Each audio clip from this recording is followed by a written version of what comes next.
Salemakers la mette in mezzo, bella tiro, gol! Luka Modric ha segnato Luka, ecco il gol del maestro. Hello everyone and welcome to another episode of the SempreMilan podcast. I'm your host Oli Fisher, joined once again by Anthony, the impervious Torgrud. Ooh, I didn't feel very impervious this morning. My stomach still hurts. We'll see how well we do. But yeah, I'm here. I'm repping the home shirt because we had a home game, unlike the team who didn't rep the home shirt during the home game for the second time in 7 games this season. So that's a little weird, but hey, another win. I told you it'd happen. I told you it'd be a lot easier than it was, but win's all that matters. It is. It's the end, not the means, right? Mm-hmm. I've just Googled impervious. I got that completely wrong. I was going for imperious, and I've gone for the complete wrong word there. But maybe it still applies if fluid's not passing through you very well at the moment. Then that is spot on. I hope you're having a top Monday. I know I am. That's good. I get the joke. Okay. Hey, fucking 7:30, man. Nothing's happened yet. Mondays are a little bit easier when things have gone our way. Yeah. As always, Substack founding members are scrolling across the bottom there. I'm not reading them out anymore. Apologies to those lads, but they will now be present throughout the entire episode, and I will be reading out the new founding members as a reminder. So if you want a shout out, then come and join us over on the Substack, where you can find content such as. And for those who are watching, you will see a nice little graphic. For those who are listening, I shall talk through it. Stefano is now doing instant reaction videos as sort of pub chats, where literally as soon as the final whistle goes, he records sort of a 10-15 minute emotions running high. This is how I think the game went, the key incidents, and then obviously a bit of time's passed, so we can break things down, I guess, a little bit more detached and a bit more rationally. But we think that these instant reaction videos are going to do well. So let us know what you think of Stefano doing those. And of course, that was the most recent one last night against Fiorentina, the game that we are going to talk about. The pub chat, the normal pub chat episode that Lorenzo and Stefano did was about the injury crisis that we have accrued over the international break and how our 11 might look, not just for that Fiorentina game, which it was a bit of a preview of, but also for the coming games, because some of those players are out for a few weeks now. Bonus podcast, we also touched on injuries. That has been a pretty constant theme over the past few days. It's turned into an abattoir at Milanello. The treatment room is pretty full at the moment, and the bench is not very full, as we're going to talk about. But we also spoke in that. And Iglitare commented before the game, I don't know if you saw that last night, saying that having 19 outfield players was always the plan, as well as sort of a group that can shuttle back and forth from the first team to the Futuro to fill the bench as and when needed.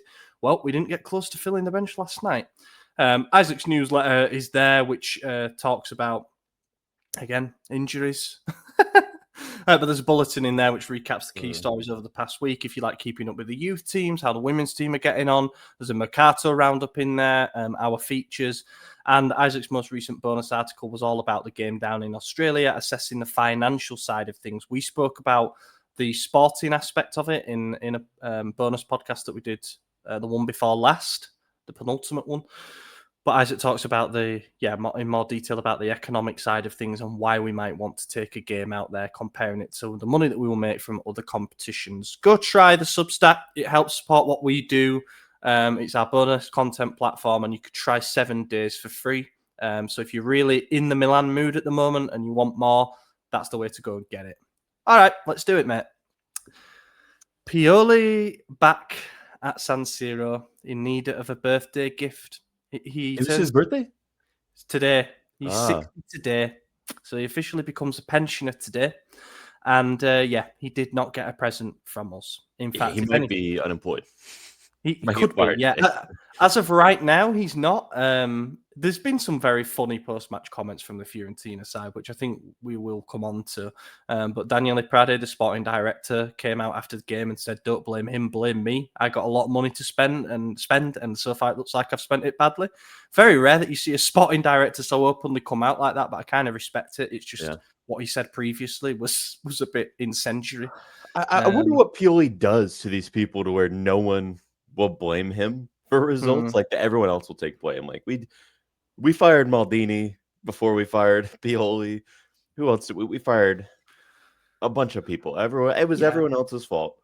Now he's here, winless after 7, and the sporting director says it's not his fault. Please be nice to him. Don't hurt him.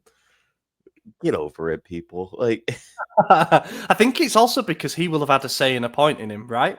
So, like, the biggest decision he made in the summer was hiring Pioli, or rather bringing him back to Fiorentina where he's been before. So if he throws him under the bus, it doesn't look good. But it also doesn't good him sort of insinuating that he gave him players that are not performing at the moment. So it's a bit of a double-edged sword, but he funded it, and emotions were running high. He also said a few things about the penalty, and we're going to talk about the penalty in depth, so no point mentioning it now. Build up to this game, obviously mad, heavily influenced by the injury problems that we had. We knew that the international break had not been kind to us. So in addition to Adon Jashari, who is a few weeks away from recovery from his fractured leg, we also lost Christian Pulisic and Adrien Rabiot for probably until the next international break. So 3 or 4 weeks, which not ideal. Those two would be starters in every single game that we play until then. So that is not great. Then it comes out on the eve of the game that Christopher Nkunku has returned from France duty with a stubbed toe. Interesting one. I mean, I do that like once a day. That being said, I'm not asked to go out and perform at San Siro once a day. So I don't know. I guess it can affect mechanics and stuff like that. But alas, he wasn't fit enough to even make the bench. Ruben Loftus-Cheek, who played a grand total of, about 20 minutes, I think, on England duty, has got muscle fatigue somehow. And he was also forced to miss out on the game. Now, this is kind of what we spoke about in the bonus pod about how when your depth is depleted, the players that are remaining are then more likely to get hurt. And we sort of saw this vicious cycle unfold. And what it resulted in was this starting lineup. For those listening, same back four. And I think that was what we lent into as a strength in this particular game. Mm-hmm. At bay and hope that we have enough at the other end. From there on, complete shit show. Not shit show, but just quite far away from what we would normally name as our team, right? So Atakame and Bartizagi as the fullbacks because didn't mention Estupinian out with an ankle problem. And Atakame at right wing back because Salamak has had to move to play behind/alongside Leao up front. Fofana, Modric, Ricci the midfield. We kind of knew this was the team, and mainly because they were obligatory selections rather than because there were any tactical doubts that were resolved. How did you feel seeing this team? Did your confidence kind of plummet? Yeah. It's not the greatest looking lineup. I mean, like you said, the back three is unchanged. Obviously, Micah's unchanged as well. Bartizagi, I'm confident in now. I like him, so that didn't bother me. And I'm good with Fofana, Modric. They've been performing well, but I was unsure about how Ricci would do. He's looked good when he's played, but he's played alongside Rabiot, who I think is kind of the maybe not the main piece in the midfield because obviously that's Modric, but Rabiot is the main piece going forward. I think he's the main one who was winning the ball back. He's like the magnet, isn't he? Like he wherever really is, Rabiot goes, things seem to sort themselves out. Yeah, and Modric had to be that guy, and that's fine. If anyone's able to step up and do it, it's him. But yeah, and then Atakame, look, I only saw him play against Napoli and Juve. He looked pretty shaky in both. So that's where I said, okay, this is going to be the hole. This will be the side. Salmakers as a 10 was interesting. It was a unique idea, given his recent performances over the last couple seasons on loan, and then as well as the start of the season. I wasn't going to write it off. And same with Leao, but there was just a lot of question marks. Like everyone has done well enough to where I said it could work. But no one did enough to where I felt this will be fine. It's not like previous seasons where our depth were all known quantities and they were bad known quantities. Yes. So if we had to start Ballo-Torre and Dest as the fullbacks, we knew we were fucked, right? Whereas with Bartizagi and Atakame, because they're still young, still learning the ropes, and they seem to have a lot of sort of size and energy and things that can be useful in any game, you're sort of thinking, well, there's at least potential upside there. So you don't feel as resigned to failure. Although that being said, and we'll maybe come on to it, I think that both of them were at fault for the opening goal. But yeah, that was the team, and that's what we had to go with. And I I can't remember if I put it in the chat or if I put it in the tweet, but I think this is potentially the worst bench named in the history of the entire club. Yeah. And I don't think that is an exaggeration because, in previous eras, banter era, whatever, we've at least been able to fill the bench in most occasions. And again, we banged this drum in the bonus pod, but you go with 19 outfield players for a season. One of them gets a long-term injury early on. A couple go down with muscle problems. You are going from having sort of 8 potential outfield bench options to you're not even going to be able to fill it without calling up a load of kids.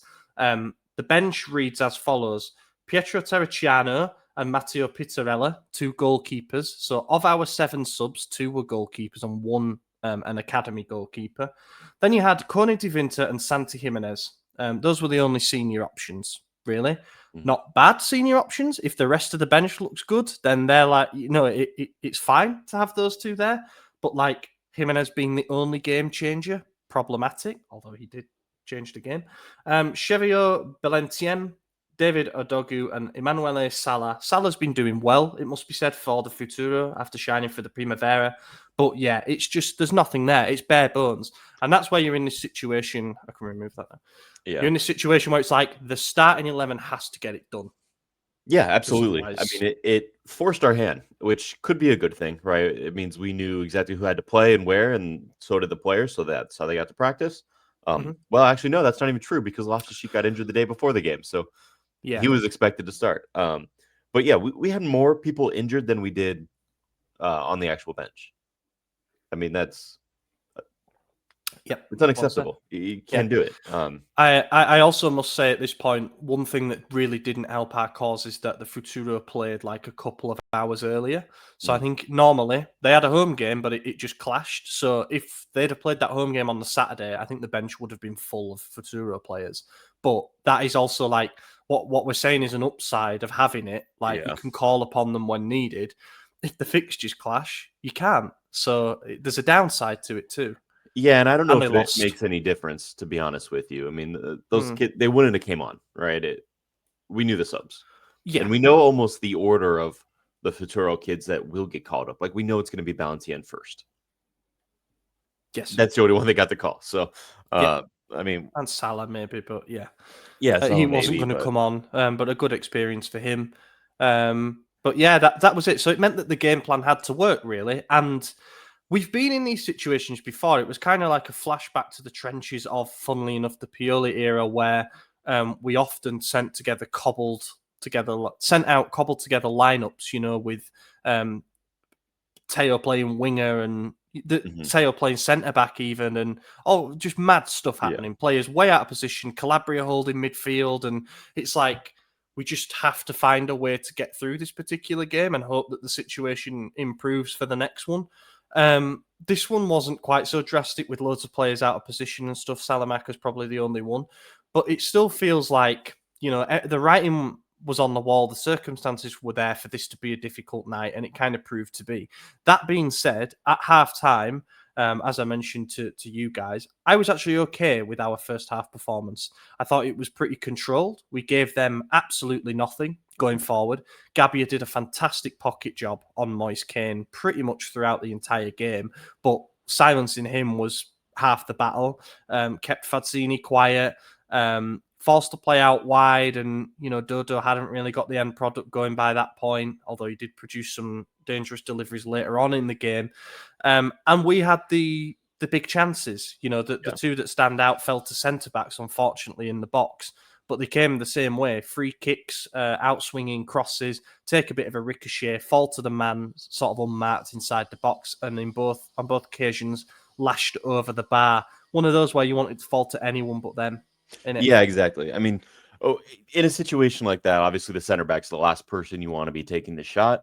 Pavlovic has taken some good shots and has scored goals, most headers, but he has kicked a few in. So it was interesting to see him, sky high with the ball. Tamores was also sky high, and I believe Salmakers actually had one that also went well above, which was crazy frustrating. I mean, I came home, watched it, I watched it at a bar, came home, and I showed my fiance the highlights because she doesn't like to watch the game, but she wants to know what happened. probably for me more than anything. But so we watched the extended highlights on YouTube afterwards. It was only 8 minutes, which tells you all you need to know. Not much action. They go lineup, 20th minute, halftime. And then that was it. They showed just the Pavlovic mischance. And that was the only thing they showed from the entire first half. So, I mean, not a whole lot happened outside of those 2 chances, but it was just the first one. You're like, oh my God, how did he miss that? And then when it happened again, you're like, are we going to live to regret this? Is this going to be one of those moments where we go, we should be up 2-0 at halftime. We fucked it. And now they're going to bite us. And that's essentially how the second half started. You know, and you said you were going to blame the fullbacks. I don't remember their involvement in the goal, to be honest, but I know Mignon made an incredible save, and unfortunately, it just ricocheted into Gabia, and what would have been an own goal if not for Gozin saying, "No, I want a goal." So then he tapped in, and I almost say like just let it be an own goal because that looks even worse for the other team. But obviously, you want the stats yourself, so. Of course. I mean, there was a chance he could have been offside, but he was way onside, but you never know. Yeah. I thought at first he was offside because he almost didn't react when it went in. Yeah. And I was like, oh, is it off? It was to say that he used to play for Inter, it was such I used to play for Milan celebration. He didn't even do anything. He just sort of stone-faced it. And I don't know if that was like a response to the pressure that they're all under or he didn't want to inflame anything. I don't know. But it was a strange reaction to the goal. Yeah. But they got the goal. So then we needed a reaction. And credit to them because as soon as that goal went in, we stepped up. Everyone was firing. It wasn't like the old days when you go behind and you're defeated. I think the team knew exactly what was riding on this, the opportunity to go back to the top of the table, first place. And we had to seize it. Even with the lack of players available, we knew this was our opportunity and we had to take it. And so we did. And credit to the big man Leao coming back from long-term injury, alone up top, basically. And what an incredible goal. It was kind of funny because when it happened, we're watching in the bar and there's the buildup. Pavlovic passes it to Leao, and they're deep. They're like at the halfway line. And I immediately say, Leao's playing too deep. He needs to get forward. And then he takes a shot from like 30 yards out, and it goes in. I said, "You're okay." Do your thing. Put your you know what you're talking about. Yeah. It's just we've been accustomed this season, haven't we, to those long shots just flying anywhere but towards the net. It's like the net was a repellent, if anything. But he placed it absolutely beautifully. I just wanted to explain as well on the opening goal for Fiorentina. What I meant by them two being at fault is that the cross gets loaded into the far side. Ranieri beats Salamakers in the air, which he's always going to do. But as he heads, it's a pretty soft header down towards where Maignan is, and there's 2 players between Maignan and the ball, Atakame and Bartazagi. And all game, when a cross had been coming in, we'd been chesting it behind, we'd been deflecting it behind. For whatever reason, they just stood there and let the ball reach Maignan. And then Maignan goes to sort of desperately clear it, hits Gabia, puts it in. And that's that. But anyway, the Leao goal, really, really nicely done. And it's funny because this goal came from him Jimenez comes on, worth mentioning, straight after the goal. Jimenez on. We rolled the only dice that we had to roll. Salamakers moves to right wing back as a result. Atakame comes off. He was on a yellow card too, which didn't help his case. But I think that was the logical change that we all saw coming, even at the break.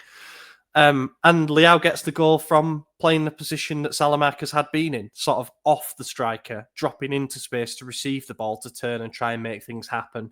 So yes, Pavlovic assist, but hardly an alley-oop, was it? He just lays it off and lets Rafa do the work. But the commentary team on TNT, which I was watching on, sort of questioned De Gea and saying, how on earth has he been beaten by there from something that wasn't a rocket? But there's an angle taken from behind the shot where it's like he's actually put that perfectly through a crowd, really. And I think he can't really commit to either side. He doesn't know where he's going to go. He could wrap his foot and go near post, but he just bends it beautifully inside the far post. It's funny because all we can do is celebrate the goal, right? And it's his first home league goal for 17 months, 513 days, which is an unfortunate stat, but it's behind him now, so that's all good. It His was last home. Pioli's last time at San Siro. Yeah, exactly, which is wild. But then you sort of think back to the first half where he has that chance left side of the box, opens up, and he tries to square it to Fofana of all players. It's like, if he'd have taken that chance earlier, might have been in a different position, but it doesn't matter. He steps up when it matters, and I was buzzing for him. He normally does sort of the surfer celebration, but I think you saw the mentality of the boys where they're like, okay, that's one of two. You know, we're not going to go wild for the equalising goal despite the circumstances. Let's go get the ball, get back to the halfway line because we've got a game to go and win here. And I think that kind of fired up the belief a little bit. But yeah, really, really nice goal. Happy for him. And then it wasn't necessarily an onslaught, to be honest. In fact, if anything, we were on top, but not creating massive clear-cut opportunities. There was one chance where De Gea makes a big save, and that was a ball comes in from the left side, Jimenez with a flick. What that goal would have done for him, you know, I really wish that De Gea lets that first one in, but pulls out a miracle save to deny. It's such a great flick. It's the exact goal that Piontek scored against Napoli in his debut. Yeah. Good shout. Just incredible looping outside of the foot, weird angle. Everything about it doesn't make sense. But, and it was on target. It was going right under the crossbar. And credit to De Gea, man. I mean, he always shows up against us. He was a guy that I said, how is he a free agent when he had that year of unemployment? It made no sense to me. But Fiorentina got him. They should have. Everyone should have. We should have got him when we had just taught the return. But anyways, none of that matters. De Gea is still a fantastic keeper. And I was really nervous. Well, we'll go in order of events here. After that, sorry, you got some noise in the background there. Yeah, there's an angle grinder going on outside or something, and it's absolutely pissing it down. So I've no idea what exactly they're cutting, but I apologise. I'll keep trying to mute and unmute. Yeah. That threw the whole balance off. I apologize. So then after that, pretty much almost immediately after that actually was the penalty chance, I believe, right? So I guess we'll talk about that. Ball comes in, it's over the top. Santi, I believe, gets a head to it, and then it's looping over. It's within range, and he lands. He turns to where he's gonna go for the ball, and someone swipes across his face, kind of hits him in the eye. But then as he comes back, he hands in the shirt collar, pulls him down by the neck. Now, Santi grabs his face because obviously he got hit in the eye. He doesn't know that he's also being pulled back, but he does. He goes down. He falls. Clear as day penalty. I don't know why the review took 6 minutes. If anything, it had to have been, should we give him a red card or not? But the review took way too long for what was so obvious after the first replay that the VAR should have just said, oh, yeah, this is without a doubt a penalty. And then he should have reviewed it. But whether they were talking about calling him back when VAR was looking at it, it took 3 minutes. And then after he went to the screen, it took another 3 minutes. And I really don't know what they were looking for. If it was, should this be a red card challenge, or was it, should we not give this penalty? And the longer the review goes on, the more nervous I get, which is interesting because you would think the quicker it is, the less likely they're going to give it, right? But it took them so long. They eventually give it. And now the question is, Christian Pulisic's out. Who takes the penalty? And while they're reviewing it, there's a moment when the camera pans to Allegri, and you see him walking on the sideline. He looks to the field, and he points to a player, and he does that. He makes like the eye thing, and he points to a player. But the player's off camera. You can't see who it is. So we're all thinking, who's it going to be? Who's it going to be? And I was like, don't give it to Santi. I'm saying Modric. If anyone's going to step up, it had to be Modric, right? Fofana was over the ball, but it turned out that he was just doing like the shielding thing, you know, of like... Yeah. Because that's now a thing. I read an Athletic article about England at the Euros being the first team to do it, but kind of like, not a buddy system, but you know when the keeper comes up to try and pressure a penalty taker, or a defender comes into the box to be like, go left, or whatever, just having someone stood with them at the spot to just fuck off. So I think that's what Fofana was doing. But yeah, then Leao gets the ball. Not going to lie, was quite nervous. Oh, I was super nervous. His I said it first wasn't penalty happening. for us outside of a shootout. Mhm. And yeah, that means we don't have anything to go on, Yeah. But the fact that he has not taken one for us and he's in his 7th season is kind of like, he can't be great at them, right? That That's was where my I was thought at with too. it. Yeah. Yeah. But if you look back at who's taken them, everyone kind of was known for taking penalties, right? Like outside of a few weird ones here and there, like when they gave it to Teo or gave it to Santi. But Pulisic has always taken them. Giroud has always taken them in his career. Zlatan was always going to step up when he was here. Kessie was always a penalty taker. Like, so there never was a reason for Leao to take them. That's true. Very true.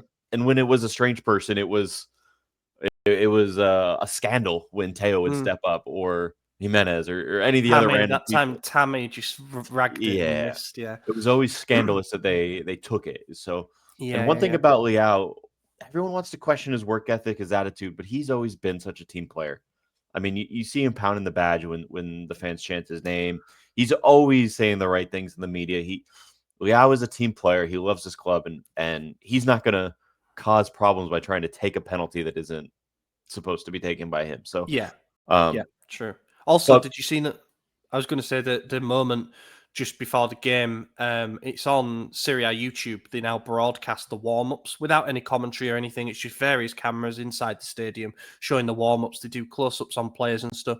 They showed purely the reception that he got from the fans. The Curver actually chanted for him, which I thought was a nice touch, because... Was he on fire? I think he might be on the firing table. That's a good one. But also Leao, the Curver sang a few songs for individual players. Not that there's many at the moment because a lot have left and all that. But Leao got his song and he turned around and he clapped them and he patted the Milan badge on his like warm up top. And that's always nice to see. Shows how strong the connection still is between the player and the fan base there. But I did remember seeing that and thinking, oh, we could be getting a generational game from him here. And so it proved to be. So it proved to be. On the penalty incident, I was on mute there because Christ knows what's going on outside. But we seem to have a bit of peace for now. The penalty incident. So this is football discourse, right? It's always got to be polarizing. Someone's got to be the best manager in the world or the worst. They should be given a contract extension or fired. He's the best signing or the worst signing. It's either a stonewall penalty or the worst penalty decision ever. And I'm afraid to be boring here. This falls perfectly down the middle of we want it given. Rival fans are shocked that it was given. So therefore, you can make arguments both ways. I would put it into the category of soft but stupid, as in like the soft aspect to it is that isn't enough to rag someone back like that. He sold the contact, but more than that, he's gone down holding his face. And I think that was perhaps a bit dramatic. And I did actually worry when seeing all these replays. Are they looking here at sort of Jimenez's reaction and using that as like a demerit point, as in he's play acting, and therefore we can't give it because it wasn't to do with his face? If you look close enough at the replays, his hand actually does kind of scrape down his face, but he did spend sort of a good few minutes on the floor there, like as if it required treatment. So he oversold that aspect of it. However, the naivety and the stupidity of the foul is there in the sense that, Jimenez is going for the ball. Parisi he's making no attempt at all to play the ball. And he just puts that hand out, down his face and onto his shoulder. And he does enough. There is enough of a withholding gesture there for Jimenez to sell the contact that's there. But also, as he's doing it, the defender, and I think it's Pongracic, is literally about to leather it clear. So it's not like Jimenez is about to fire that into an empty net or anything. The ball is about to be cleared. Now, you make decisions in a split second. He's got 0.1 of a second there to make a judgment call. And as it turns out, he's got it wrong. The Fiorentina players were all absolutely flabbergasted by it. I always thought Parisi had a bit of a guilty expression on his face, as in, like, what have I done here? And we've seen them given, right? I mean, the Stupinian one where he pulls his man down in the Napoli game, I think that was a bit more egregious, but that was given. We've seen a Terracciano one against Bologna Similar sort of thing, going for a loose ball, just that bit of contact on the shoulder. Yes, you might go down like a falling brick wall, but well, and it's going to be given, and it was a naive one, I thought. That's why I don't buy into the soft part. I definitely buy into the stupid for sure, but it doesn't matter where you're at in the field, whether it's in the penalty box, the midfield, your own half, whatever it is. A swipe to the face is always called. It may not be a card, it may not be anything more than just whistle blown free kick or drop ball or whatever, but it's always called. Now, does he need to grab his face and act like he just got stabbed? Probably not, but this is football. What player doesn't do that, And unfortunately, that's the culture of this sport. So we can't blame him for doing what everyone else does in the exact same position. But the other aspect is the pullback. If it was just the face swipe and then he went down and there was no grabbing of the shirt, then I could see him saying, like, let's not change the game because of this. But absolutely, if this was outside the box, that's a yellow card or whatever. But because he then grabs the back of the shirt and then yanks him down, I mean, you could see he has a handful of collar, which, by the way, is a foul in the NFL. You can't do that in a much more aggressive, hands-on sport than this one. So why is it okay here? And that's why, to me, it's stupid. It's clear and obvious. Is he selling it? Yes, but that's going to happen. So I don't think it's soft. I think it's the exact right amount. And any rival fan saying it's soft is just looking at the reaction to the swipe, and they want something to bitch about because they're not in first and we are. And that's just the reality of it. And most of those people are bots. Thank you. So that's the freeze frame that I used for an article. And again, I'm sorry if you're listening, but you'll have seen the freeze frame already by this point, I'm sure. He doesn't have to do it. Look at that. I mean, there's that might be Pongrac. Oh, I don't know who that is anyway, but someone basically just off shot there, a centre back is about to thump the ball clear. To get yourself in that position is it's silly. It's really, really silly. And yeah, I don't really understand the claims from Daniele Prade, the Fiorentina director, that it's scandalous. Pioli came out after the game and said, we're encouraging players to go down and hold their faces. Okay, may have a point about the overselling of the face contact, but I'm afraid, Stefano, you don't have a leg to stand on there with that one. I think you should be having a conversation with your defender who's cost you the game. Exactly. What you need to be saying is, if you want to jostle and hold someone back, you can't use your fingers, you can't use the palm of your hand, and it can't be on the face or the neck. If he's using a full hand like that and it's around his side or his stomach or his chest, there's no foul in there. There's no The reason that he has to reach out and do it as well, rather than, just a shoulder barge, which you see and is fine, or even like one of those arm around the midriff type things that you see from corners to stop someone having a clear run at a ball, but it's sort of fair game. The reason he has to do that is because he's got himself in a bad position too. So, that has to factor in. As you say, I'm surprised it took so long on the VAR. I wondered if they were checking like an offside in the build-up or something that would negate the penalty. But anyway, after that long wait, Rafa takes it, scores it. He's about to rip his shirt off rather than surf. I don't know if he was going to do like a shirtless surfing type thing, which would have been a great photo. Did he have an undershirt on? I couldn't tell if he did. That like maybe had a message or something. He did actually, because everyone was dead. So no, he didn't. He didn't. Oh, okay. I've got the photo here, and he didn't. I'm gonna show this as well. Yeah, but, hold up. This is your leader. This is your leader legend, Matteo Gabbia. Yeah, keep it on. You know how managers, especially Allegri, will hate yellow cards for nothing, especially for over-celebrating in a game like this, which we arguably made more complicated than it needed to be, yeah. But Gabbia just goes straight over and he's like, no, you don't. Two-handed, pushes the shirt back down. Fofana also comes in at this point and helps him and just like puts his arms around him. And then the team have a big embrace under the curve. So some fantastic pictures have come out after that. But I just thought that was quite funny, right? And I think that there's like, we go from almost exactly 1 year ago, the cooling break incident, where they're on the other side of the field. And if anything, you could criticize them for being a bit ignorant to the situation.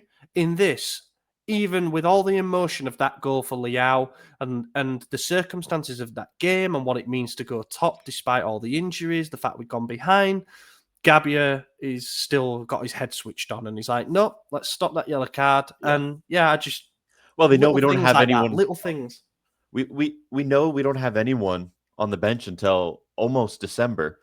If we get now Leao on a suspension for yellow card accumulation from this stupid card, I mean, yeah, you got to stop it. And honestly, if it wasn't for Leao's dreads, that shirt's off. You're right. It was stuck. Oh, there was actually a full-on article about the incident on Gazzetta dello Sport website. What they're saying, their analysis of the incident is the shirt actually got stuck on the GPS tracker on the back. Oh, you know, good. Which they have, and they obviously wear them skin tight, especially wingers where they're trying to like slip away and stuff. So he's got this really tight shirt on. It's obviously sweaty, and he's trying to like rip it over the top of this GPS pack, which tracks all the data on the back of his shirt. And that is probably the reason he escapes the yellow, because he gets it half off. And I wondered if he was going to give a yellow card anyway. Like 2/3 off. It's almost there. It is. Yeah. That's funny. But, the penalty itself, though, there was debate, and I'm curious to hear your thoughts on it. There was debate in the bar on if it was a good penalty or not. I thought it was a great penalty because my thought process was he's going from the left side, takes it with his right foot. The way he's faced, he makes it look like he's going to go bottom right corner, but then he just slides it into the left and sends De Gea the wrong way. I thought that was a skilled penalty. Some of the guys there were saying it was a poorly taken bad penalty because it didn't get off the ground. It just kind of rolled, and he just got lucky that De Gea went the wrong way. But I'm like, to me, the mechanics of it were much more sophisticated than just he hit a ball. I don't know. What do you think? Oh, it's a good penalty if it goes in, right? Yeah, exactly. Yeah. And look, there's no two ways about it. If De Gea guesses the right way there, he saves it because it's not right in the corner. There's not a load of power behind it.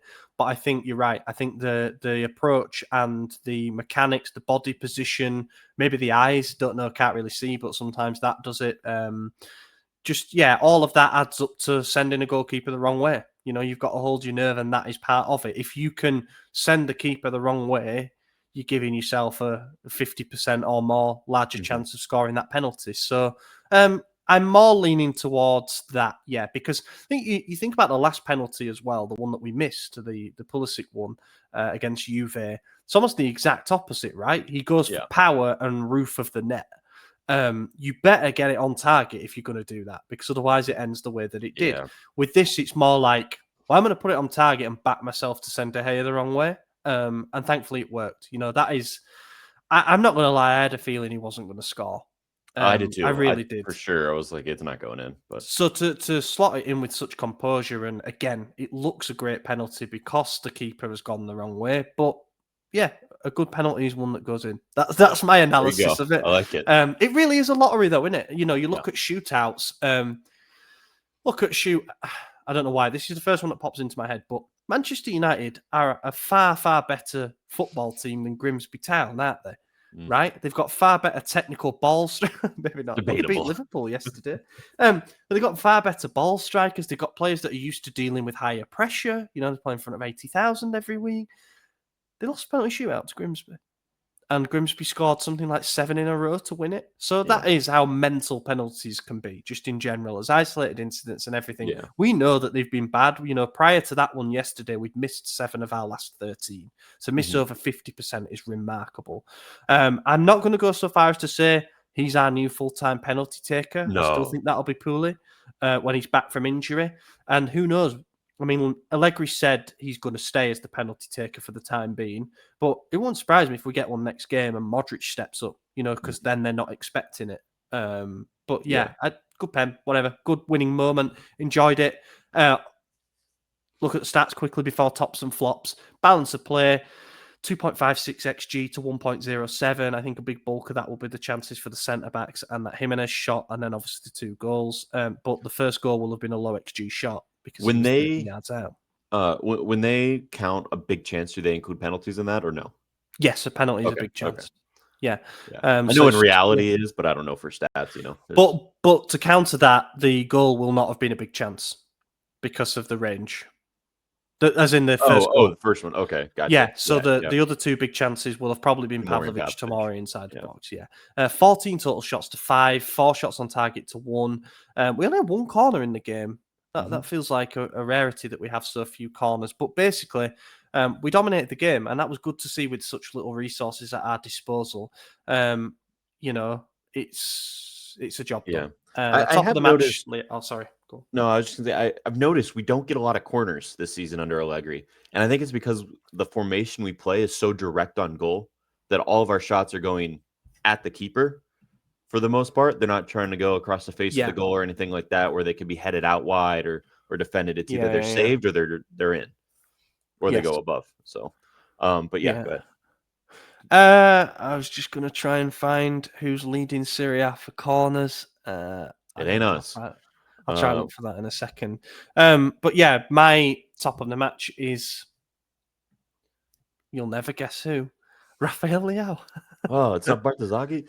It's obviously Leao, right? A brace, like we said, first home goal since 2024, and he gets 2 of them, an equalizer and a winner, come from behind. I mean, this is the game we've been waiting for him to have. He stepped up when it mattered most, when no one was fit and available. And the guy who we've said for years is that guy, our savior, finally chose to do it. Not chose, but he finally did it. He probably chose to do it every week. It just didn't work out. But yeah, this week. Who do you think you are? I am. Exactly. That might be the thumbnail sorted. Actually, it's one of my favorite quotes, and I'm so glad that you also watch a lot of random sports shit and get it. Yeah. But there's a lot of people. Should we leave it as an Easter egg for those who don't understand it? If you don't know the quote, figure it out. And then go watch the 30 for 30, because my God. So good. I'm so glad they did that. Absolutely brilliant. But yeah, it's Rafa, right? And flop of the match is a bit of a tougher one, because I think you're looking at a lot of players who were maybe a 6 out of 10, but it's hard to pick anyone who was dissatisfactory. I'm leaning towards Atakame, because I think the yellow card he got was avoidable. And I think, as I say, he did have a bit of a hand or lack of hand in the opening goal for Fiorentina. That being said, I think he could have had an assist too. There was a moment in the first half where nice bit of build-up play, lovely little through ball from Modric to Atakame, right side of the box, flashes a beautiful cross across the face of goal, and Leao is about a yard off connecting with it, with a header. Yes. So that could have been a really big moment for him. So I feel a bit harsh saying it, but I just think that in a night where everyone sort of did their jobs, maybe him as like a 5.9 out of 10. Yeah, I mean, that's probably the right answer. I'm looking at the FOTMob ratings just to see if it matches up. It does. They gave it to Jimenez, which I think is crazy unfair. Wow. Winning a penalty, shot on target, also only played 35 minutes, whatever it was. But they gave him a 6.9 and Atakame a 7.1, being the next lowest. So it's right there. And obviously Atakame came off for Jimenez, which we needed because Salamakers could play out wide, and we needed someone in the boxes. Obviously, those crosses were doing well. And I think the penalty came from that corner, right? Yes. So it was the right move. So, yeah, I think Atakame, but I don't want to say he was a flop like he was bad, because he wasn't. No. It feels a bit harsh, and that's funny, because it's a game where we weren't ahead until the 80. By the time the penalty was taken, the 84th minute. So to say that, I think it just shows that we got by with what we had. I managed to find the corner numbers for the season so far in Serie A. Leading by an absolute mile is Inter with 57 from their 7 games, and we are down in the bottom half of the table with 27 of them. What ranking are we? That would be 12th. Oh, okay. That's better than I thought, to be honest. Yeah, 12th. But the top sort of 6 teams, Inter, Napoli, Bologna, a bit of an outlier, Atalanta, Juve, Roma. So, Fiorentina, funnily enough, have the exact same number as us, 27 corners. We have taken... that doesn't add up properly. Looks like 14 in-swingers and the rest out-swingers. So pretty much a 50-50 split there. So, yeah, There you go. Just a bit of numbers. Let's move on then, shall we, to the Pisa game. Pisa promoted to Serie A. Bit of a Cinderella story, shall we say. Alberto Gilardino in charge. We all predicted for them to have a tough run of things up in the top flight for the first time in a while. It has indeed been tough for them so far. They are bottom of the league with no wins from their opening 7 games. There are 4 teams who haven't won yet in 7 games. You've got Pisa, Genoa, Fiorentina, and Verona counting upwards. I think 3 of those 4, you would say, before a ball was kicked, could be in the relegation picture. But Fiorentina, obviously the outlier there. But yeah, they've only scored 3 goals in their 7 games. They've only let 10 in, which isn't the worst. Like Torino have let in 13, for example. But it's not good when you're not scoring at the other end. The business that they did in the summer was very much, I think, a team that, just wants to try and stay up without breaking the bank, as opposed to like Como, who came up and spent a load of money to not just establish themselves in the top flight for the foreseeable, but also to build and push towards those European spots, as we're seeing. They spent about 9 million combined on Isaac Varel from Frosinone and Henrik Meister from Stade Rennes. Great name, that, Henrik Meister. They got Mbala and Zola on loan from Fiorentina, and I thought that was a decent signing because he's sort of proven at a Serie A level. Simone Scuffet from Cagliari, goalkeeper, I think linked with Milan at certain points in the past. And the rest, there's a few free transfers. Juan Cuadrado probably being the big one. A couple of decent loans as well. Abisha from Bologna, Calvin Stengs from Feyenoord. They got someone from Inter as well. They got Raul Albiol, who was a free agent. So it's kind of a mad window, really. They got Buffon's son as well. Yes, they did. Yeah, he won't play. He might actually, but I mean, they're exactly where they should be, which sounds harsh, being dead last. But I'm just looking at the fixture list. Every game has gone exactly how it should, bar the opening game of the season, 1-1 draw to Atalanta. That was impressive, and I think that made them think they were going to be something better. But lost to Roma, lost to Udinese, lost to Napoli. Lost to Torino. I mean, Udinese, you could say, okay, maybe that was a game they could have got a result. 0-0 draw to Fiorentina, which at this point, they're in 18th. Big loss to Bologna. That's the only one they got blown out in. 4-0 to Bologna. Yeah. And then another 0-0 to Hellas Verona. So they're actually not bad defensively for who they are. And the fact they got 2 goals against Napoli, and it took I'm looking at the time of the goals. It just was a game. But they scored 2 against Napoli. I mean, that is impressive for them. So I don't think they're a bad team. I think they're I know this is going to sound crazy. I think they're probably overperforming, to be honest. They're very clearly a Serie B team, but they're not going to do it here. I think that's a totally fair analysis, to be honest. It's really hard when you come up. Like, I know that a lot gets said about the Premier League and coming up from the Championship, because I think it's like the last 2 seasons, the 3 promoted teams have gone straight back down. I think Serie A is kind of a bit like that as well. You have to come up and spend to establish yourself. Otherwise, because I think the drop off to Serie B is so big. Now, Sampdoria and who else is there? Like Frosinone and other teams like that will probably testify the other way and say it's quite hard to get back up when you go down. But yeah, I think it's a tough ask to come up, and I think if anything with this Pisa team, that there's been things that you can see that they can build on. So as you say, the defensive record's not too bad, and I watched that Napoli game, and they should have got something from that. Napoli are a little bit out of sorts at the moment, it would be fair to say, but they really should have got something from that game. And I tweeted something like Pisa are all right under Gilardino. I think they'll be pretty solid, and I think that they'll give every team a bit of a game. And then they went and got hammered by Bologna. So yeah, it's one of those. But looking at the team that they played for the last game, the 0-0 draw against Verona, a game that really you have to look at winning if you're to stay up. A home game against a relegation rival. But they had Semper in goal. Canestrelli, Raul Albiol is playing an anchoring role in the middle of the 3 at the moment, and it seems that he's been playing fantastic this season based on his average rating.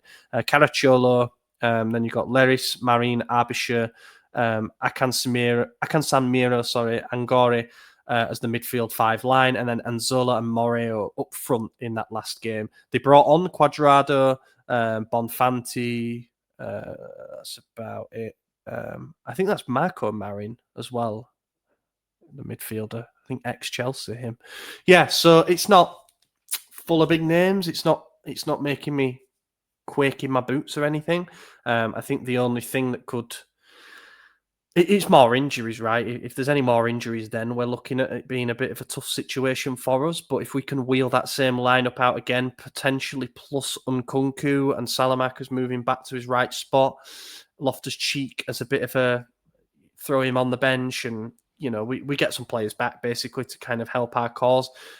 We need to get through this though because of Atalanta the following midweek. So we kind of need to get through this without having to go too far into the reserves. Mm-hmm. Yeah, this is a game that if Nkunku is healthy and Loftus-Cheek is healthy, maybe you even bench Modric, give him that rest, because this is a Friday game and then Atalanta's on Tuesday. It's a quick turnaround. And when is he going to get a break? He didn't even get a break on international duty. I mean, so if Loftus-Cheek is back, then you could do Ricci as the holding midfielder, Loftus-Cheek, Fofana on either side, and it'll be a rough watch, but they'll get the job done. I'm not concerned about Pisa. If Nkunku's back, then we could start Leao with Jimenez, Nkunku off the bench. Probably wouldn't start at the Kame. I think you just do Salamakas for both. Most of it's going to start itself. Maybe De Winter gets in there for someone. I don't know who. Tomori, I guess. I won't change a defense that's playing well. Yeah, I mean, you're probably right. I'm just thinking, like, if there's a game where you could get away with wholesale changes, this is the one you should do it. The problem is we don't have enough players. So yeah, we don't have a wholesale. Yeah, exactly. Yeah. I think whatever lineup we field is going to get the job done. I do think this was probably a 2-0. It might not be as pretty as it should be. If we had our full force 11 and this was a game where we didn't have a quick turnaround 3 days later, then I'd say we'd run riot. But it's not a perfect look, but we'll still get it done. Yeah. Another thing to keep an eye on as well is that it's Napoli-Inter at the weekend. So we can put some pressure on the teams below us if we win on Friday night, because we'd go 4 clear while waiting for the other teams. So that has to be the message again, because of our lack of depth and because of the uncertainty surrounding some players. I do think this is another by any means game. I'm not going to be looking too much at the performance levels here. I just hope for a 2-0 low event game and we move on to Atalanta. But there is another European round of games in this midweek, so it's not like we'll have a big disadvantage by going straight into a Friday, Tuesday. I'm going to go 2-0, and Santi's going to get his first league goal this season. I will echo that because I think it's a good idea. There's another big game on the weekend, big mid-table battle, Lazio v Juventus. I think that'll be, a good one if you're into those games. They are honking at the moment, Juve, aren't they? It's looking more and more like 2 big points dropped against them. It really is. I don't know how much longer Tudor has, to be honest. I really don't. That being said, Como were and are very good. Have they gone 5th? Is that right? They're 6th right now. 6th, yeah. So they're up into the European places. They had a little bit of a slow start as well, I think, but they're firing now. And Nico Pass, what a player! I know that we've rebuilt our midfield and it looks pretty damn good, at least when everyone is available. But I do wonder about the alternate timeline where we just spent the Reinders money on Nico Pass. We're probably worse, but I just love Nico Pass. Yeah, he's a great player. So yeah, 2-0. Let's hope for that. Keep the job rolling. Keep the train rolling, and then a trip to Bergamo, which is never easy, especially when it's Ivan Juric. Let's do a couple of questions and then wrap her up here. AC Pilkington, Nino, soon to become my neighbour, actually lives in the town that I am moving to in 11 days. So, yeah, looking forward to catching some games with him. Question for the pod. Can you make head of tail of why on earth we're playing so regularly in our third kit at home? I don't know. I mean, I even made a joke about it at the start of the episode. Fucking weird, right? Like, why are we doing that? I know my opinions on this. Yeah, I mean, there's an obligatory amount of games you have to wear it, right? Why we're using them all in the opening few games, I don't understand. Maybe it's get it out of the way. and then it's done. But it's weird.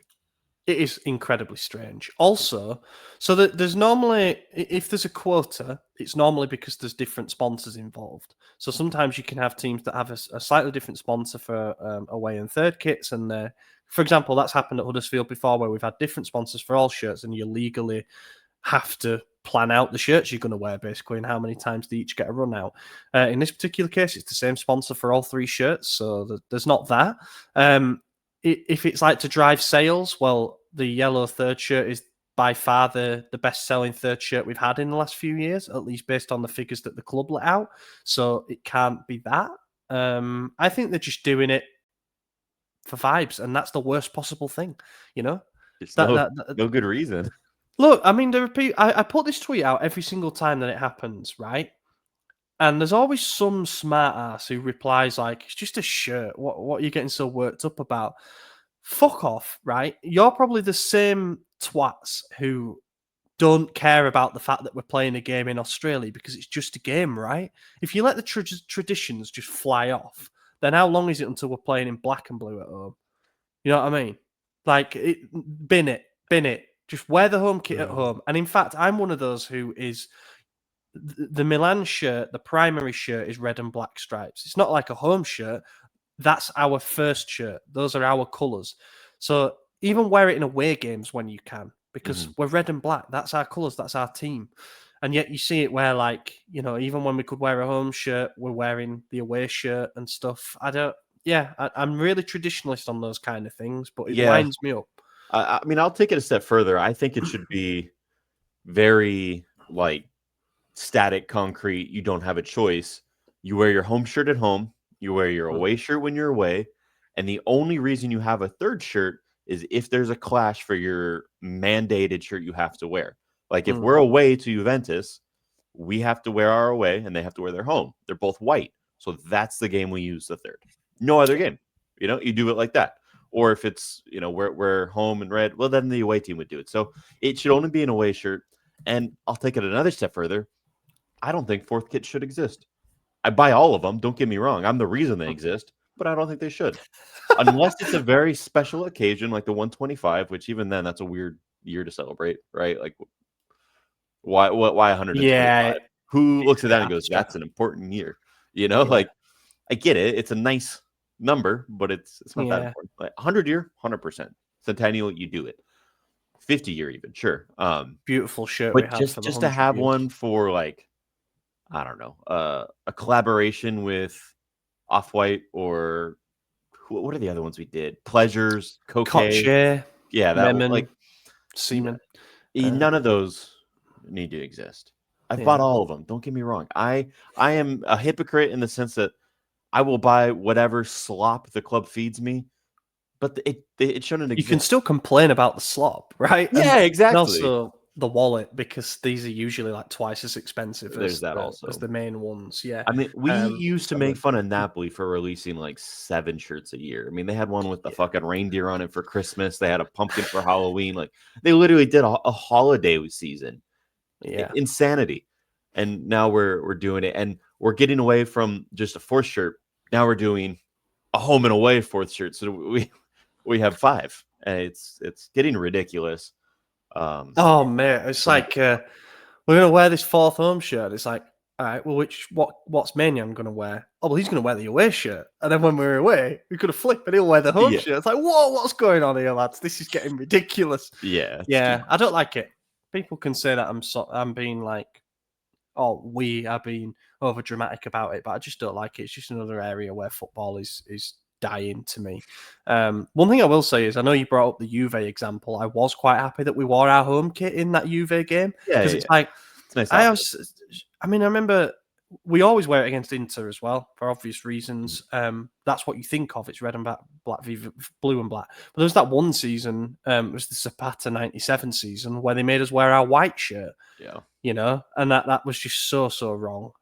The Chinese derby that was really early in the morning. We've got one more question. I'll try and make it a quick one. I know you've got long. This one comes from the Twitter. It's from a user called Time Travels. Salamakers has been great in general playing in the final third, but the conceded goal against Fiorentina and the mistakes before Estupinian are a slight worry for me. What are your opinions on him specifically in the air and in general in defence? This is me adding on. Is Salamakers maybe being a bit overhyped at the moment? No. I mean, I guess I'm not reading enough to know how hyped he's actually being, but I think he's being viewed very favorably, and he should. He is a transformed player since his first stint with us. I thought he was okay to good, maybe slightly above average this Scudetto season, but all other years with us, he was a liability. I mean, it was a running gag with Madison that he was the flop of the match every game just because he played. And while that's ridiculous, it also was kind of true most of the time, like often not. One of us also picked Salamakers for that. And then he went away. He did good at Bologna, not incredible. He did do incredible at Roma. It was to the point where we said, okay, Tammy scored 10 open play goals for us last season, and we were thinking, probably don't need him. I'd rather have Salamakers back. That's how good he did it at Roma. And he's come in, and he has fit his role perfectly. He's done everything right. I have no issues with him. I think he's one of the better players on the squad right now. So yeah, if maybe he's being overhyped, I'm not seeing anyone being too hyperbolic, but I think he's done fantastic and he deserves the flowers. He's earned it. It's rare that a player who was a starter during a trophy-winning season then gets sent out on loan with option to buy, does well, doesn't get bought, comes back, and then is another starter and another key player for the same team again. It doesn't happen. So he deserves some flowers. Yeah. And if you want to be a little hyperbolic, I don't think that's even a bad thing. Now, come May, if we're saying he's league MVP, that probably isn't true. But he's done good enough now. Yeah, I think he'll always be solid but unspectacular, Salamakers, because I think there's always been a player in there, and we've seen it since he arrived from Anderlecht, and nobody knew what to expect, and they kind of saw this zippy, quick, agile, nimble, tricky, blonde winger, and it's like, you can mold that into something. Like the raw materials are there with it, but I think over time, and he's still pretty young. You know, he's not like he's 30. He's still a few years off his prime, I would say. But over time, we have seen him kind of molded into where we are right at this present moment, which is the perfect role for him in the perfect tactical setup. For me, he signed as a right back. He's not a right back. For me, he's not good enough defensively, and he's not physical enough. He doesn't have much size, and what size he has, he doesn't know how to use. And I think that refers to the question from the Twitter user there about sort of him getting posterized at the back post for the goal by Ranieri. I mean, that's going to happen. Ranieri's like nearly a foot taller than him. Teams will exploit that. We saw it with Teo. How many times did Teo get beat at the far post? You know, it happens. But I also don't think he's quite. He had a good season last season for end product. I think under Ranieri, so like the second half of the season, he had 7 goals, 7 assists at Roma, playing as a wing back. But I don't quite think he's good enough in an attacking sense to command a right wing spot in a 4-3-3, for example. That will always be Pulisic if we do switch to playing a 4-3-3. So I think somewhere between the two, that wing back role where he can show off his work rate, show off his willingness to contribute at both ends. You know, it's ideal for him. It's ideal for him. He drifts in field when he needs to do. He overlaps when he needs to.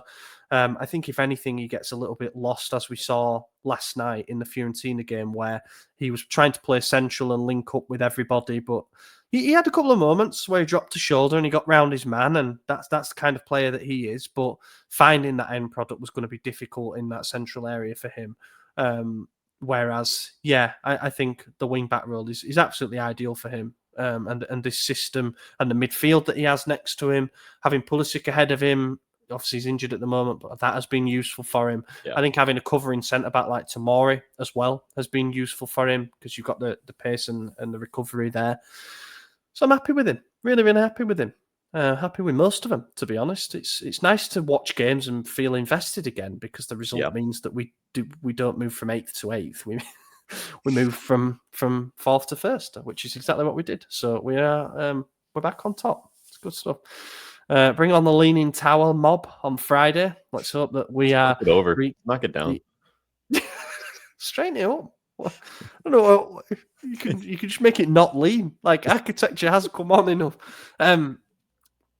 But yeah, maybe that could be the thumbnail if we lose that game. It's just the tower falling on me and you. Oh, that'd be funny. Hopefully yeah. it doesn't happen. I don't want to see it, but yeah, let's hope not. We're back later this week with another bonus podcast episode. It'll be Thursday or Friday. Back early next week with Pisa recap and Atalanta preview. We're going to get a main pod recorded before that big Atalanta game. In the meantime, find me on Twitter at Oli Fisher. AJ, cheers for joining. See you guys when I see you. Have a fantastic week, everyone.